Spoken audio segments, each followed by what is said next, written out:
नमस्कार दोस्तों, मैं हूं कंचन कुमारी और आपका स्वागत है ज्ञानवर्धक यूट्यूब चैनल में। अबे ओ बूढ़े, कितनी बार कहा है मेरे पान की दुकान के सामने भीख मांगने के लिए मत बैठा कर, पर तुम हो कि सुनते नहीं हो। तुम्हारे कपड़ों से इतनी गंदी बास आती है कि लोग पान खाने के लिए यहाँ रुकना तक नहीं चाहते हैं। तो जो मेरे ग्राहक यहाँ आकर लौट जाते हैं, मेरा कितना नुकसान हो जाता है। मेरे कितने ही ग्राहक तेरी वजह से कम हो गए हैं। अब भागता है यहाँ से कि डंडे मार के भगाऊं। तुम्हारे ही कर्म बेकार होंगे जो तुम्हारे बाल बच्चों ने तुम्हें घर से निकाल दिया होगा, और अब तुम हमारे पेट पर लात मारने के लिए यहाँ आकर रोज रोज बैठ जाते हो। अरे तुम्हारी वजह से मेरी कमाई अगर कम हुई ना तो सोच लेना, बूढ़े तब मैं ये नहीं देखूंगा कि तुम्हारी कितनी उम्र हो गई है।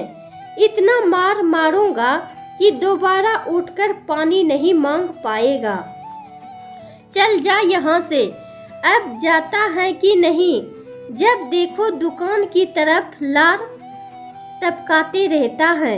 पान खाने की औकात है जो पान खाएगा। और किसने लगा दी तुझे ये पान खाने की लत? मुंह में दांत नहीं, पेट में आंत नहीं, और चले आए हैं पान खाने। भाग यहाँ से, चल भाग। विनोद बाबू ने राजकुमार लाल को अपने पान की दुकान के सामने से भगाता हुआ बोला। राजकुमार लाल गिड़गिड़ाते हुए बोले, बेटा मुझे यहाँ से मत भगाओ। मैं यहाँ किसी के इंतजार में बैठा रहता हूँ।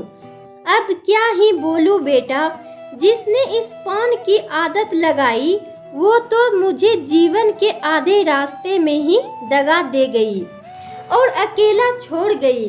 पर जैसी भी थी वही एक थी जो मेरे मन की बात समझ पाती थी। उसके जाने के बाद मेरे मन की बातों को समझने वाला इस धरती पर अब कोई नहीं रहा। मैं तुम्हारी कड़वी बातों का बुरा नहीं मानता बेटा। जब अपने ही बच्चों ने दुत्कार दिया तो तुमसे क्या शिकायत। बेटा बस एक टुकड़ा पान का दे दो, और कुछ नहीं तो पान के पत्ते पर कत्था और चूना लगाकर ही दे दो। इससे मेरी भूख प्यास दोनों मिट जाती है। और अगर मुझे किसी ने भीख में कुछ पैसे दिए तो वो मैं तुम्हें लाकर दे दूंगा। विनोद बाबू बोला, चल हट बुड्ढे, मैं क्या तेरी तरह भिखारी हूँ जो भीख मांगे हुए पैसों को लूंगा। बड़ा आया कत्था चूना लगाकर पान खाने वाला। चल भाग यहाँ से, वरना देख रहा है उस हवलदार को जो आ रहा है, कहूँगा कि तू भीख मांगता है तो तुझे पकड़कर जेल में डाल देगा, क्योंकि भीख मांगना भी एक तरह का जुर्म होता है। समझा कि नहीं?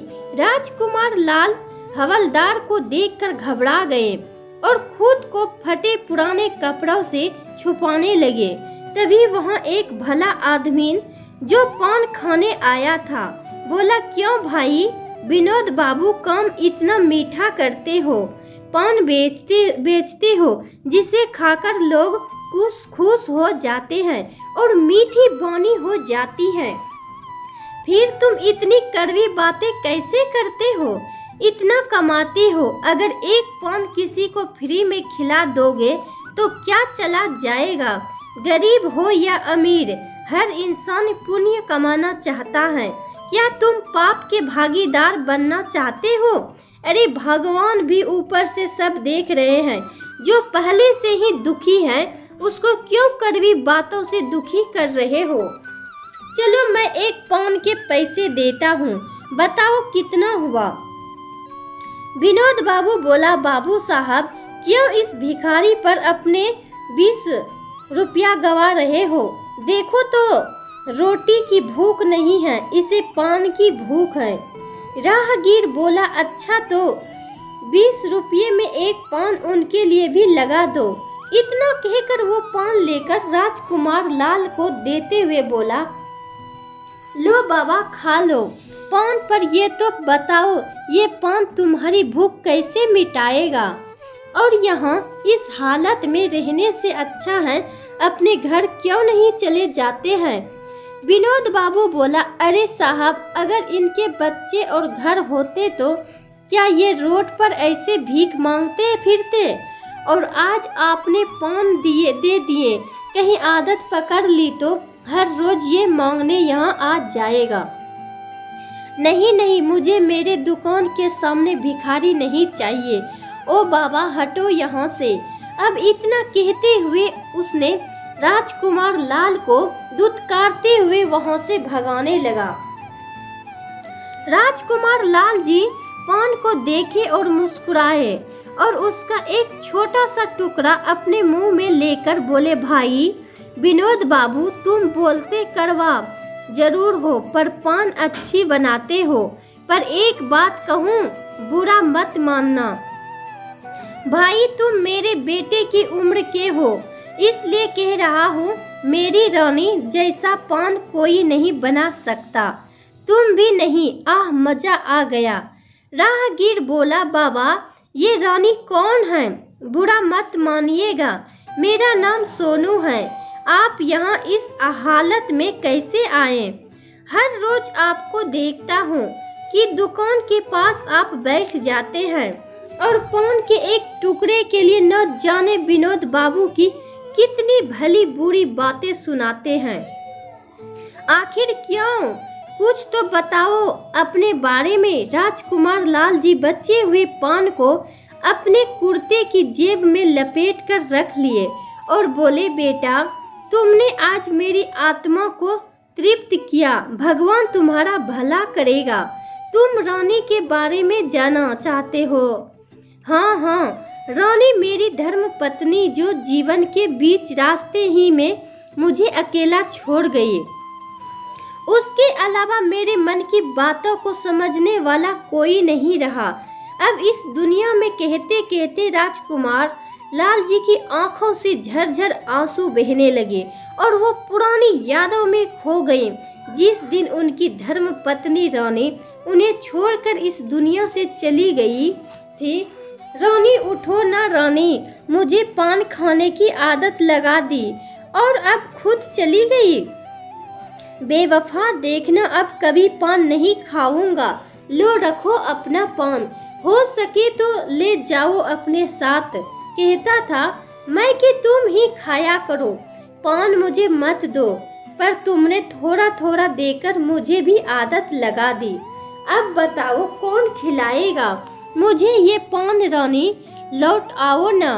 राजकुमार बाबू ने पान की डलिया जोर से आंगन में फेंक दी और वहीं लड़खड़ाकर बैठ गए। आंगन में झन से ढेर सारी चीजें बिखर गई। चूने कत्थे का डिब्बा, कटी सुपारी, जर्दा, लौंग और पान के पत्ते चारों तरफ फैले हुए थे। बाबूजी बाबूजी, ऐसा मत कीजिए, आप दुखी होंगे तो माँ की आत्मा को बहुत तकलीफ पहुँचेगी। रोती हुई नीलम अपने पिता राजकुमार बाबू को संभालते हुए बोली तो राजकुमार बाबू बोले, छोड़ दो मुझे, मैं ठीक हूँ, बिल्कुल ठीक हूँ। तुम्हारी माँ ने अपना वादा तोड़ा, मुझे जीवन की कठिन राह में बीच रास्ते में छोड़कर चली गई। कहते हुए राजकुमार बाबू आंगन से बाहर निकल गए। उनका हृदय फटा जा रहा था। उनके समझ में नहीं आ रहा था कि वो क्या करे। कभी मन करता है जोर जोर से रोए, कभी अपना सिर पीटने लगते और बेचैनी से दोनों हथेलियों को मिलते हुए अंदर बाहर चहल कदमी करने लगे। आंगन में ढेर सारे लोगों की भीड़ जमा थी। कल रात राजकुमार बाबू की पत्नी रानी देवी का हृदय गति रुक जाने से देहांत हो गया था। 50 वर्षीय रानी जी हंसमुख और स्वस्थ महिला थी। कहते हैं ना कि जन्म और मृत्यु पर किसी का वश नहीं चलता। शायद इसलिए पहले ही हृदय घात में वो चल बसी। जो भी सुनता दांतों तले उंगली दबा लेता और कहता, अरे कल ही तो उन्हें देखा था। राजकुमार बाबू के लिए पान ले रही थी और आज राजकुमार लाल जी के 3 बच्चे, 2 बेटे और 1 बेटी नीलम, तीनों बच्चों की शादी हो गई थी। सभी सुखी थे और बेटी अपने परिवार को संभाल रही थी। पर भाई और भाभी के स्वभाव के कारण मायके कम ही आना जाना करती थी। राजकुमार लाल जी नीलम से संभल नहीं रहे थे। अचानक उनका बड़ा बेटा अमर आया और नीलम को एक तरफ करते हुए बोला, हटो, बहुत हुआ दुलार प्यार, यह ऐसे नहीं समझते हैं। इतना कहकर कसकर उनकी बाहों को पकड़ा और बोला, बाबूजी बहुत हो गया नाटक, चलिए उठिए, यहाँ से माँ का अंतिम संस्कार करना है। अगर माँ के अंतिम दर्शन करना चाहते हैं तो कर लीजिए, फिर ना कहिएगा कि अंतिम दर्शन भी नहीं हो पाए। राजकुमार बाबू अपने आंखों में आंसू भरते हुए गर्दन घुमाए और अमर को देखे तो दूसरा बेटा अंकुश भी आकर बोला, हाँ बाबूजी, भैया सही कह रहे हैं, अब माँ नहीं है जो आपके नखरे उठाएगी। आपके नखरे उठाने वाली अब जा चुकी है और बहुत हमने आपका कहना बर्दाश्त किया। बचपन में आपके गुस्से को सहते रहे, आपकी बात मानते रहे, जिसका नतीजा है आज आप हमारे सर पर ही बैठ गए। बहुत हुआ, अब हमारे सर पर मत बैठिए और चलिए एक आखिरी बार माँ के दर्शन कर लीजिए। राजकुमार बाबू कांपती आवाज में बोले, क्या कर लूं दर्शन, क्यों देखूं उस धोखेबाज का चेहरा जो बोली थी पूरे जीवन मेरे साथ रहेगी, बीच मझधार में छोड़ गई मुझे, वो भी तुम लोगों के सहारे। अरे ये क्या किया रानी, तुमने खुद इतना दर्द सही और मुझे बाकी का दर्द सहने के लिए अपने इन राक्षस जैसे बेटों के सहारे छोड़ गई। तुम ऐसा कैसे कर सकती हो? नीलम अपने कांपते रोते हुए पिता को देख रही थी, वहीं अपने भाई द्वारा उनके हाथों को जकड़ कर पकड़े हुए भी देख रही थी। उसके सब्र का बांध टूट गया क्योंकि वो अपने पिता के दर्द को महसूस कर रही थी। वो झट से जाकर बोली, चलिए ना बाबूजी, एक आखिरी बार। राजकुमार बाबू अपनी बेटी के कंधों का सहारा लेकर आंगन में पहुंचे। बीच आंगन में रानी जी का निश्चय शरीर जमीन पर रखा हुआ था। उनके मन में जैसे समुद्री तूफान उठ रहा था। लाल बनारसी साड़ी, मांग सिंदूरी, बड़ी सी बिंदी, पैरों में महावर, चूड़ियों से भरी कलाई कितनी सुंदर लग रही थी। रानी जी आज ऐसा लग रहा था मानो सारा सौंदर्य सिमटकर उनमें समा गया हो। राजकुमार बाबू रानी जी को निहारते ही रह गए, मानो उनकी आंखें पत्थर की हो गई हो। मन हाहाकार उठा और वो रो रो कर बोले, क्यों रानी, क्यों छोड़ गई मुझे? किसके भरोसे तुम ऐसे समय में मुझे दगा दे गई, जब मुझे तुम्हारी सख्त जरूरत थी। देखो लोग तुम्हारे पांव छू रहे हैं, पवित्रता की देवी कह रहे हैं, पर तुम मेरे बारे में नहीं सोची। इस कठोर दुनिया में इन निर्मोही रिश्तों के भरोसे मुझे छोड़ गई। लौट आओ रानी, मेरे मन की बात तुम्हारे सिवा कोई नहीं समझ सकता। कहते कहते वो रानी जी के पैर पकड़कर रोने लगे। वहाँ आसपास बैठ लोग भी अपने आंसू रोक नहीं पा रहे थे, पर राजकुमार बाबू के मुंह से ये सब बातें सुनकर वो सब आश्चर्य में सोच रहे थे और कानाफूसी कर रहे थे कि क्या उनके बेटे बहू उनकी सेवा नहीं करते या ध्यान नहीं रखते, जो ये ऐसी बातें कर रहे हैं। बेचारे भले आदमी हैं, खुलकर क्या कहेंगे। अब तो लगता है रानी जी की मौत भी सामान्य नहीं थी, जरूर इसके पीछे कुछ वजह छिपी होगी। अचानक से अमर आया और झट से उन्हें पकड़कर झकझोरा और उनके कान में बोला, बाबूजी, दिमाग सही जगह पर है कि नहीं? कहीं पगला तो नहीं गए हैं? क्या बोल रहे हैं? इतना कहकर अमर दूसरों की तरफ देखकर बोला, लगता है माँ के जाने से इन्हें बहुत गहरा सदमा पहुंचा है। डर है कहीं पागल न हो जाएं। जल्दी जल्दी से ये सब निपटाना होगा। अमर ने अंकुश की तरफ इशारा किया। अंकुश बोला, हाँ हाँ अब जल्दी करो। राजकुमार बाबू बोलने लगे, जीते जी तो तुम लोग उसे कोई सुख ना दे सके, अब मरने के बाद भी तंग कर रहे हो। जीना मुहाल करके तो रखा था। तुम लोगों ने कहती थी वो जब मैं नहीं रहूंगी तो मेरा महत्व पता चलेगा। आज वही मेरे साथ हो रहा है और न जाने आगे क्या क्या होगा।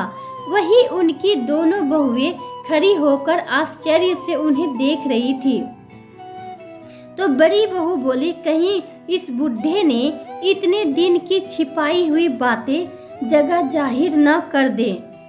अंकुश झट झट सभी लोगों को जताने लगा कि वो अपने पिता के लिए कितना परेशान है और बोला, जल्दी कीजिए कहीं बाबूजी की हालत खराब न हो जाए। ये कहते हुए अंकुश और बाकी के लोग रानी जी के मृत शरीर को ले जाने की तैयारी करने लगे। सब तैयारी में जुटे थे।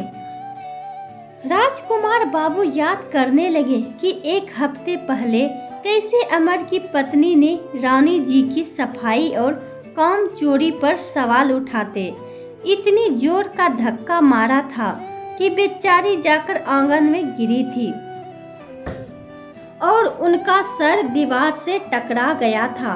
बेचारी रानी जी चिल्ला रही थी, दर्द से कराह रही थी।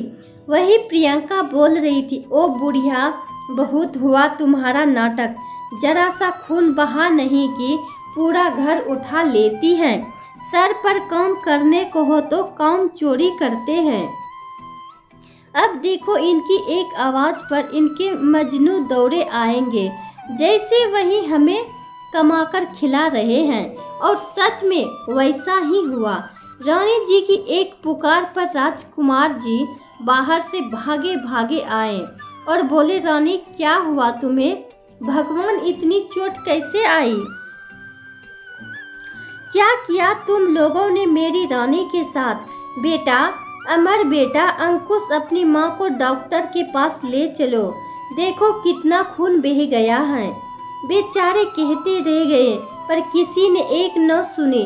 सुनते भी क्यों जब वो घर उन लोगों ने धोखे से अपने नाम करवा लिया और सारी जायदाद अपने नाम करवा ली। फिर माता पिता के मन की क्यों ही सुनते? बेचारे राजकुमार बाबू से रहा न गया तो जल्दी से बगीचे से गेंदे के फूल की पत्तियों को तोड़कर लाए और उसे मसलकर उसका रस उनके चोट पर लगाने लगे।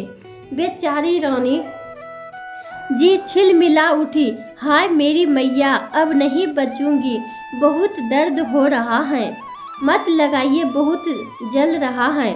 बेचारे राजकुमार बाबू अपना गमछा उनके सर पर बांधकर पानी का छिट्टा लगाते उनका चेहरा पोंछते, पर उन्हें समझ में नहीं आ रहा था कि आखिर अपनी पत्नी के दर्द को कैसे कम करें।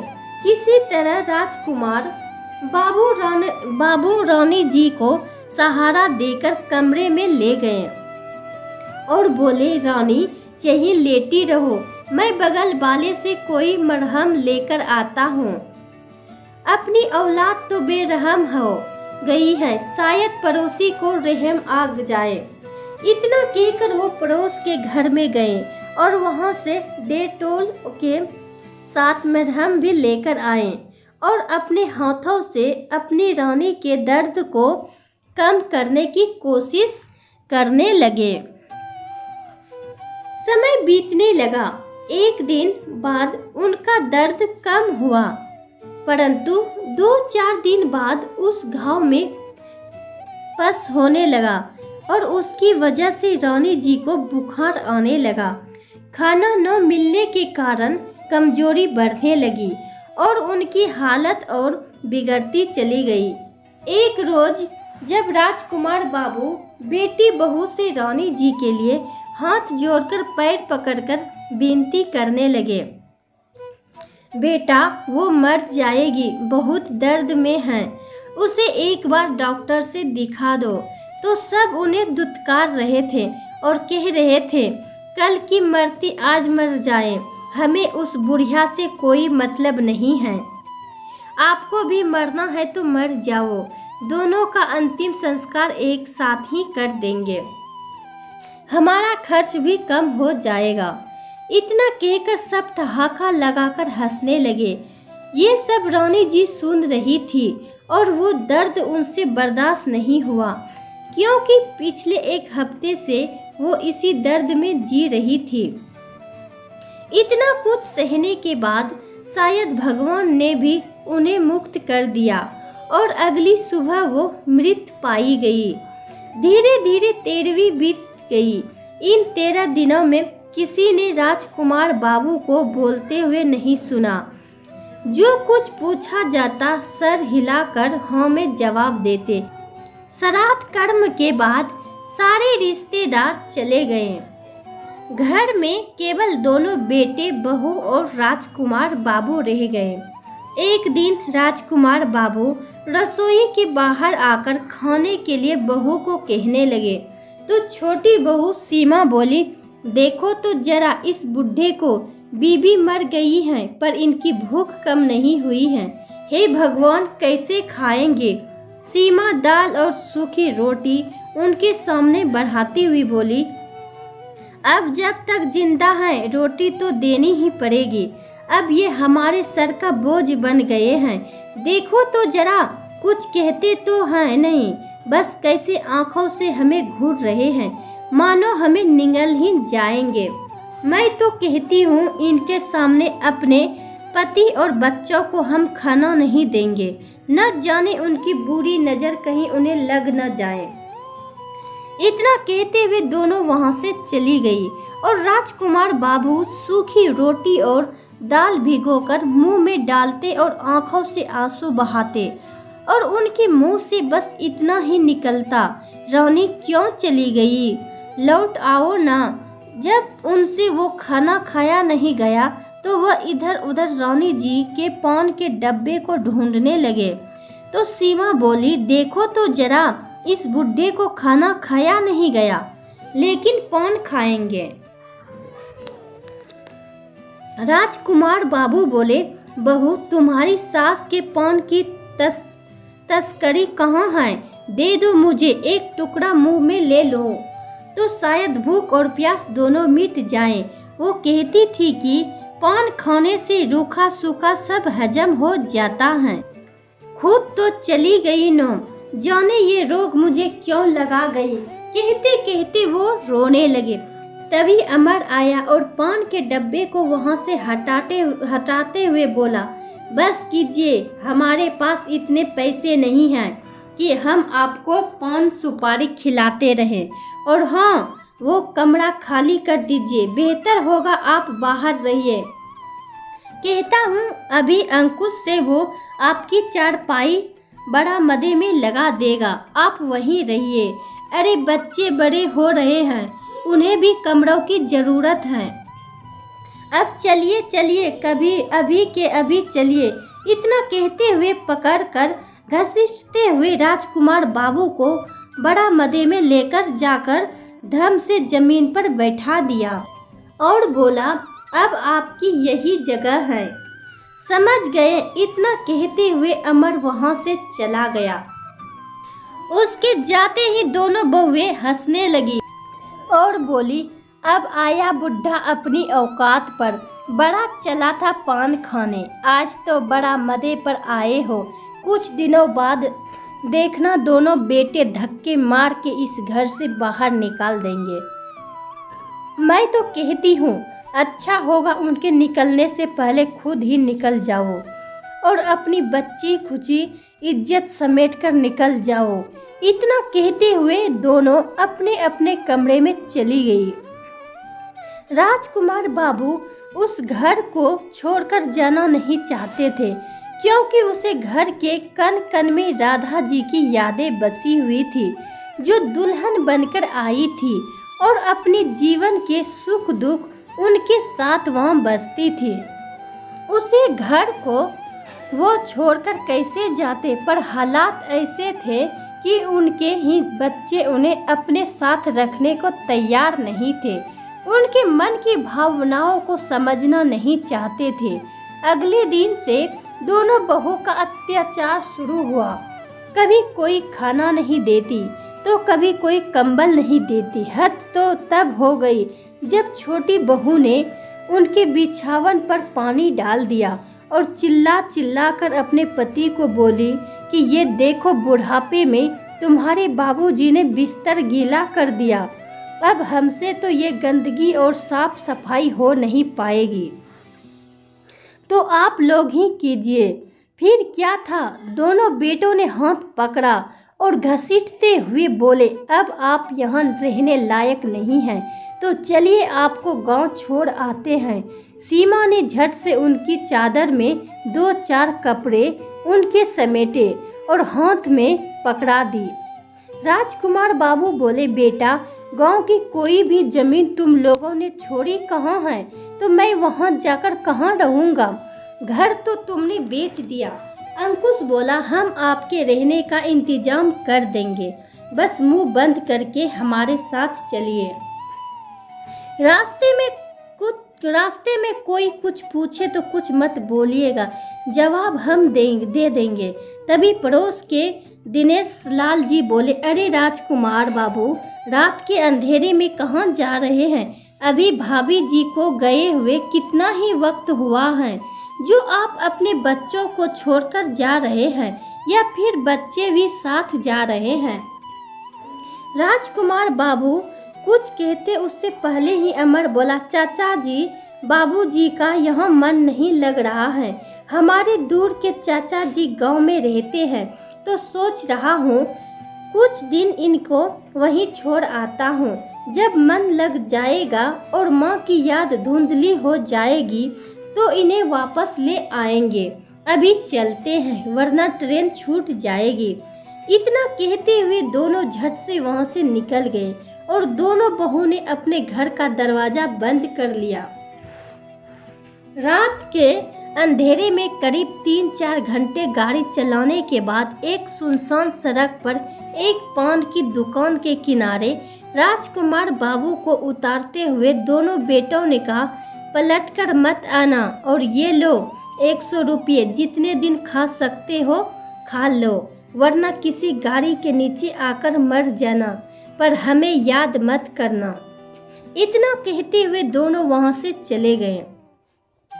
अचानक से सोनू की आवाज से राजकुमार बाबू की तंत्रा टूटी। तो क्या आपके बच्चे आपको इसी दुकान के पास छोड़ गए थे और इसलिए आप इस दुकान के आसपास रहते हैं?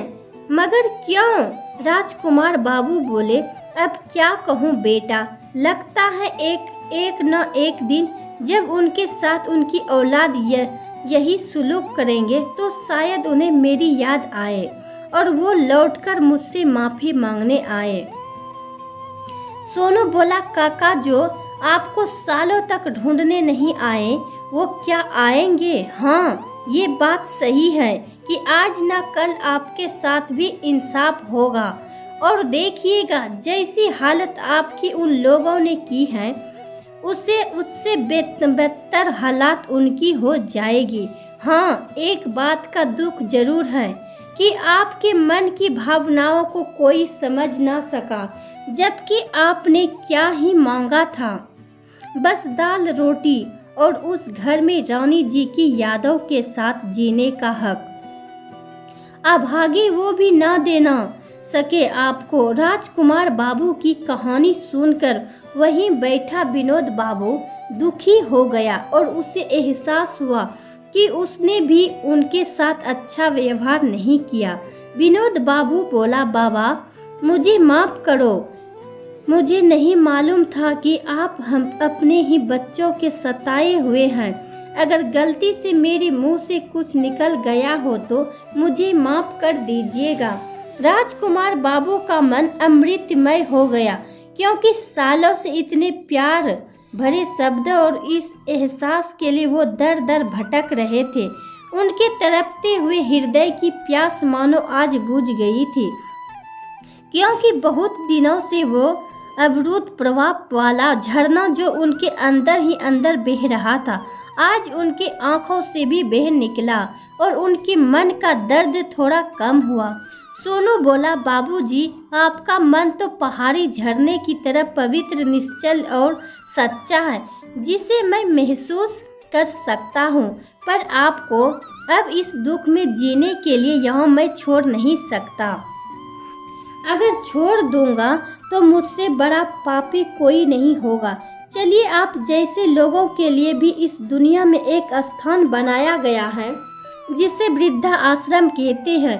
वहाँ कम से कम इज्जत की 2 रोटी मिलेगी और छोटे मोटे काम जो आप कर सकते हैं वो करके आप अपनी कमाई से इस विनोद बाबू से पान खरीद कर खा सकते हैं। इतना कहते ही राजकुमार बाबू के चेहरे पर एक छोटी सी मुस्कुराहट आई तो विनोद बाबू अपना सर झुकाते हुए बोला, नहीं नहीं बाबूजी, भगवान इनके जैसा इतना कष्ट किसी को ना दे। मैं वादा करता हूँ बाबूजी, जब तक पान की दुकान चलता रहेगा इन्हें एक पान अपनी तरफ से जरूर खिलाता रहूँगा, क्योंकि इनका मीठा स्वभाव न जाने कितनों के मन की करवाहट को दूर कर दे और हर किसी की आत्मा को सिक्त कर डाले। कहते हुए विनोद बाबू ने एक पान राजकुमार बाबू की तरफ पकड़ा दिया और सोनू उनको लेकर वृद्धा आश्रम चला गया। उन्हें वृद्धा आश्रम छोड़कर ये कहकर कि मैं आपसे मिलते आता रहूँगा, वापस अपने घर चला गया। सोनू जी एक पत्रकार था। घर जाकर सोचने लगा, अगर वो उस घटना को और राजकुमार बाबू पर बीते गए अत्याचार को वहीं भूल जाए तो समाज को सीख कैसे दे पाएगा? कैसे बच्चे अपने माता पिता के मन की बातों को समझ पाएंगे? क्या पत्नी के जाने के बाद हर वृद्ध व्यक्ति की यही दशा हो जाएगी? उनके मन की बातों को समझने वाला कोई नहीं रहेगा।